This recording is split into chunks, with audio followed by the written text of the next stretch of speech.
कि एक एनसीआरबी का रिपोर्ट इसमें बताया जा रहा है कि जो प्रिजन है, जेल है, वो भर चुका है कैदियों से।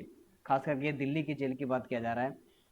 और मेरे को एक बात और याद आ रहा है कि पिछले 1 साल पहले श्रीमती द्रौपदी मुर्मू जी भी अपने स्पीच में ये बात बोल रहे थे कि जेल भर चुका है कैदियों से, जब उनके सामने सुप्रीम कोर्ट के सब चीफ जस्टिस वगैरह थे और जजेस थे, तो उनके सामने बात बता रहे थे ये इशू, क्योंकि बहुत सारे ऐसे कैदी हैं जो मेजर क्राइम नहीं किए हैं, उनको रिलीज कर देना चाहिए या बेल पर रखना चाहिए, और वो भी सड़ गल रहे हैं। ऐसे तो क्राउडिंग बहुत ज़्यादा हो चुका है। और उनकी बात को सती हुई है, क्योंकि एक एनसीआरबी की रिपोर्ट आई है 2024 की, डेटा को एनालिसिस करते हुए उन्होंने बात बताया कि दिल्ली की जो जेलें हैं, उसकी जो जेल की कैपेसिटी है उससे 2 गुनी कैपेसिटी है कैदियों की। अब सवाल ये उठता है कि एक रूम में 10 लोग की कैपेसिटी है, हाईएस्ट कैपेसिटी की बात कर रहा हूँ, उसमें अगर 20 लोगों को रख दें तो क्या होगा? सफोकेशन से मर जाएंगे ना। ओवर क्राउडिंग का जानते हैं कि ओवर क्राउडिंग का कितना बदतर रिजल्ट होता है, दब कर मर जाते हैं लोग, आपस में लड़ाई कर लेते हैं, एक के आगे एक होने की कोशिश करते हैं। ऐसे ही कुछ हुआ है कि रीजन बिहाइंड, अब रीजन जानेंगे कि ओवर क्राउडिंग क्यों, पहले पहले रीजन जानते हैं कि ओवर क्राउडिंग क्यों होता है, कि पहले वही बता दें कि ओवर क्राउडिंग होने की वजह से क्या हुआ। ओवर क्राउडिंग होने की वजह से ये हुआ कि जो कैदी की बेसिक फैसिलिटी मिलनी चाहिए, सैनिटेशन, हेल्थ केयर फैसिलिटी, वो सब नहीं मिल पाया, और वो बीमार पड़ गए या सुसाइड कर लिए या आपस में लड़ गए।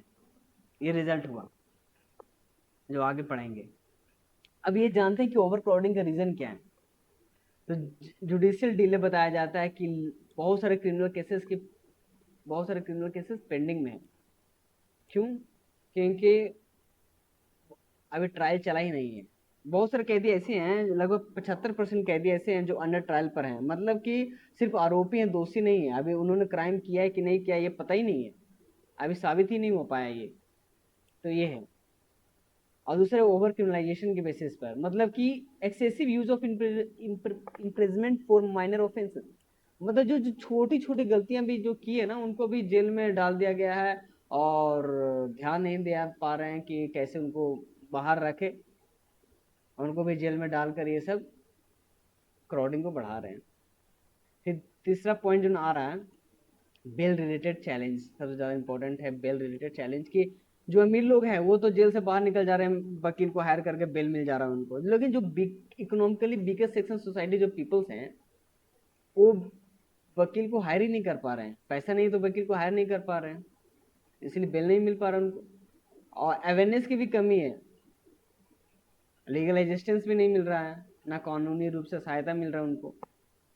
और फोर्थ पॉइंट बताता है कि इनएडिक्वेट प्रिजन इंफ्रास्ट्रक्चर, इंफ्रास्ट्रक्चर बदतर है, पॉपुलेशन ज़्यादा है और इंफ्रास्ट्रक्चर, स्पेस कम है, कैदी ज़्यादा है, सिंपल। जैसे देखिए एग्जांपल कि दिल्ली जेल्स को कंट्रोल करने के लिए लगभग 2447 स्टाफ की जरूरत है। जरूरत जरूरत है नहीं है, वो प्रेजेंट में है। और टोटल की कितनी जरूरत है? 6512। मीन्स ऐसा कर सकते हैं कि दिल्ली जेल्स की कैपेसिटियों के अनुसार कंट्रोल करने के लिए 6512 स्टाफ की जरूरत है, उसमें से लगभग 2447 है।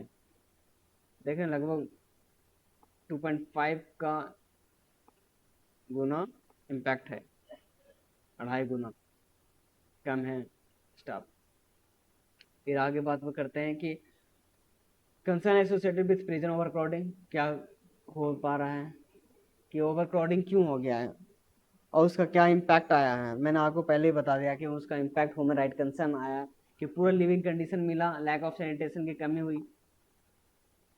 हेल्थ केयर फैसिलिटी जो मिल नहीं पाया उनको, ना मिलने के कारण सुसाइड कर लिए या आपस में लड़ गए या उनका कस्टोडियल डेथ हो गया, ऐसे ऐसे। और फिर ये जब ये होते हैं ना, तो सवाल फिर एडमिनिस्ट्रेटिव पर उठता है, फिर जेल पर ये सवाल उठता है, सरकार पर ये सवाल उठता है कि रिफॉर्म क्यों नहीं कर पा रहे हैं। ओवर क्राउडिंग की वजह से लोग मर जा रहे हैं, आपके जेल कस्टडियल डेथ में, कस्टडी में डेथ हो जा रहा है। तो एक रिपोर्ट देखे होंगे लगभग 1-2 महीने पहले कि तमिलनाडु में पुलिस लॉकअप में एक व्यक्ति का कस्टडियल डेथ हो जाता है, तो उसका भी मैंने देखा था कि रिजल्ट आया था कि सारे पुलिस ऑफिसर्स को सजा दिया गया था, सेंटेंस हुई फांसी की सजा, सेंटेंस फांसी की सजा दिया गया था। अभी का अपडेट क्या है, अभी फांसी हुआ कि नहीं हुआ ये नहीं पता अभी, लेकिन ऐसा आया था न्यूज में, तो आप लोग देख सकते हो। Committee on prison reform, prison को रिफॉर्म करने के लिए कुछ कमेटियां आया करती हैं, और कमेटी बनी है कि कैसे प्रिजन को रिफॉर्म किया जाए। तो जस्टिस एन मुल्ला कमेटी ये कहती है कि अंडर ट्रायल के जितने भी प्रिजनर हैं उनको अलग किया जाए, ताकि उन पर उनको स्पीडी ट्रायल प्रोवाइड किया जाए, कि जल्द से जल्द उनका जो भी केसेस पेंडिंग वो खत्म किया जाए, न्यूट्रिशन दिया जाए, सैनिटेशन दिया जाए।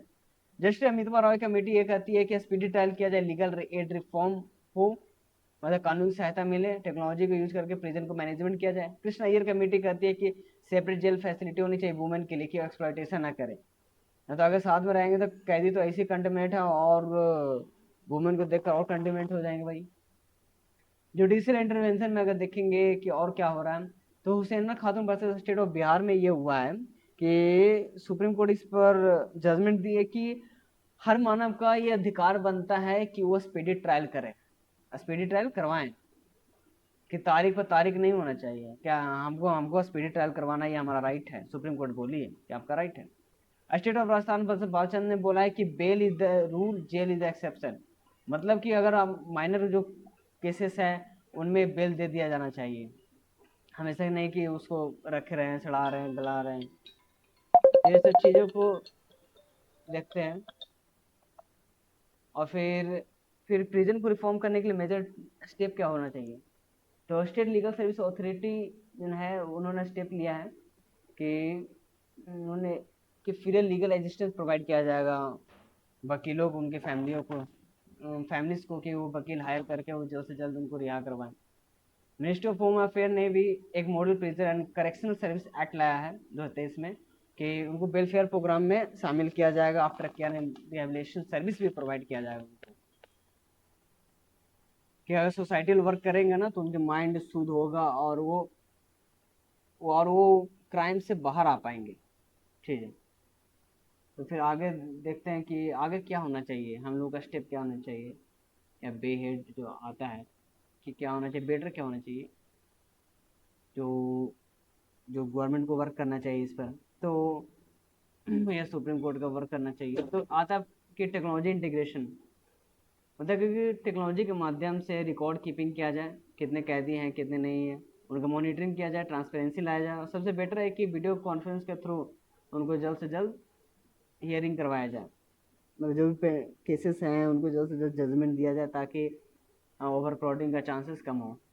फिर सोशल इंटीग्रेशन ऑफ प्रिजनर्स की बात करते हैं, तो वोकेशनल ट्रेनिंग इनको दिया जाना चाहिए, स्किल डेवलपमेंट करवाने के लिए सोसाइटी में इनको इनरोल करवाना चाहिए। ऐसे ऐसे कुछ ट्रेनिंग और कोर्सेस ला सकते हैं, जैसे कुछ ऐसे होते हैं कि स्पिरिचुअल एक्टिविटी करवाते हैं, जेल में जाकर लेक्चर देते हैं, कि गीता पर लेक्चर देते हैं, ताकि उनके माइंड में पीस आए और वो हर चीज़ को वास्तविक रूप से समझ पाए, तो स्पिरिचुअल एक्टिविटी भी करवाते हैं जेल में। और फोर्थ पॉइंट है स्ट्रेंथिंग लीगल एड, इसमें वही बात बताया जाए कि वकील उनको प्रोवाइड करवाना चाहिए, एक इकोनॉमिकली वीकर सेक्शन सोसाइटी को, जो जिनके पास पैसा नहीं है, तो सरकार मदद करे, कानून मदद करे उनकी। अब अल्टरनेटिव टू इम्प्रिजमेंट क्या है कैसा क्या करें कि भीड़ ना हो, तो बताया जाता है कि कम्युनिटी सर्विस, कि जो मतलब कि रूल्स एंड रेगुलेशन को, जो कैदी रूल्स एंड रेगुलेशन को फॉलो कर रहा है उसको रिलीज कर देना चाहिए, देखिए कि ज़्यादा हार्म नुकसान तो नहीं करने वाला है ना, और नोटिस करते रहे बाहर के ठीक ठाक तो है ना, कि फिर से क्राइम में लिप्त नहीं हो गया। प्रोहिबिशन भी, कम्युनिटी सर्विस है सोशल वर्क वाला, और प्रोहिबिशन ये है कि छोड़ दिया जाए, और चेक करते रहने के लिए, और चेक करते रहना time to time. Non custodial punishment भी ये बताया जाता है कि माइनर ऑफेंसेस के लिए बिग पनिशमेंट ना दिया जाए, छोटा पनिशमेंट दिया जाए, ताकि ओवरक्राउडिंग ना हो। ऐसे ओपन प्रिजन मॉडल कहा जाता है जो एक्सपेंडेड हो रहे हैं, रिड्यूस कंजेशन सपोर्ट रिहेबिलिटेशन के लिए।